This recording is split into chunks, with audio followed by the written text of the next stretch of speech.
Sais-tu qui sont les dieux primordiaux de la mythologie grecque? Prépare-toi à un voyage extraordinaire à travers le chaos et la création, à la découverte des entités à l'origine de tout. À la 16e place, nous rencontrons Phans, l'être de lumière primordiale. Selon la tradition orphique, il naît de l'œuf cosmique pour illuminer l'univers.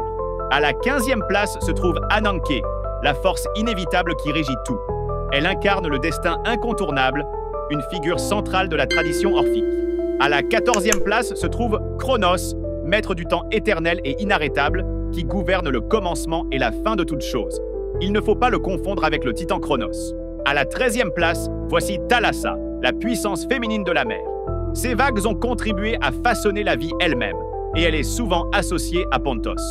À la 12e place figurent les Nesui, les îles primordiales. Mystérieuses et anciennes, elles ont été créées par Gaïa pour se disperser dans l'immensité des mers.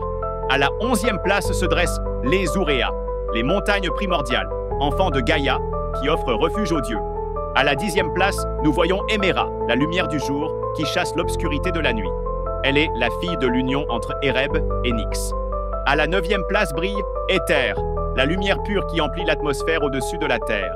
Fils d'Éreb et de Nyx, il symbolise l'air lumineux et l'éther divin. À la 8e place, nous trouvons Pontos, la mer primordiale et sans limite, née de Gaïa pour apporter l'immensité des océans.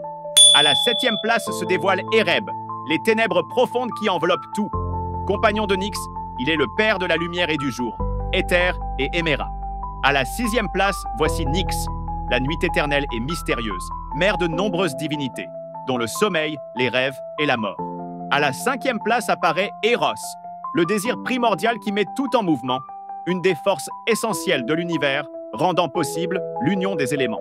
À la 4e place se trouve Tartaros, l'abîme profond. Il est à la fois un lieu de punition pour les méchants et une des premières entités nées du chaos. À la 3e place s'élève Ouranos, le ciel étoilé qui enlace la terre, né de Gaïa. À la 2e place, nous voyons Gaïa, la terre-mère, née du chaos pour engendrer la vie. Et à la 1re place, nous trouvons Chaos, le vide infini et l'origine de tout, selon la théogonie d'Hésiode.